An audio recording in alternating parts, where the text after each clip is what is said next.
and colleague, Dr. Morrison, who teaches clarinet here, we had done the already shot clarinet concerto and that kind of stuff, and I wanted to collaborate with her again, just because she's so much fun to work with.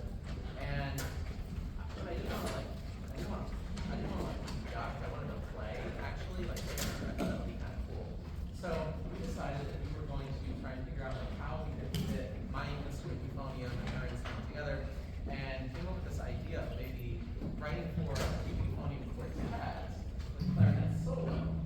And we both like independently came up with a list of composers that we thought would be very appropriate, and we both had one name on our list that was the same. And so we decided that James David would be the person, and somebody that actually she went to school with, and someone who we had already kind of been introduced to through other pieces that we had played for band, which was kind of neat.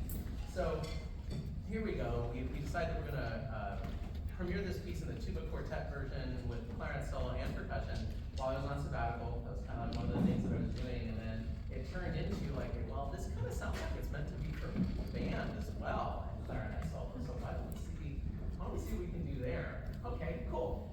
We'll try it. So James Davis sent us this piece, and this is going to be the first time that anybody hears this piece, played in its current form. So before I introduce our soloist, let me tell you a little bit about it. Vuelo de Brujas, or Witch's Flight, was originally a tone poem, like I said, for clarinet, tuba quartet, and percussion. Sophia back there, I don't know if she is still back there, over here, okay, was our percussionist for that. And it was inspired by the painting completed by Francisco Goya in 1798. It's described as both, or he is described as both the last old master and the first modernist when it comes to painting. Goya's works are renowned for their bold and daring compositions combined with profound, emotional, and philosophical themes. Witch's Flight features three witches hovering in midair and holding a male victim in midair in the dark of night against this inky black kind of landscape. I'll show you a picture on the front of the score.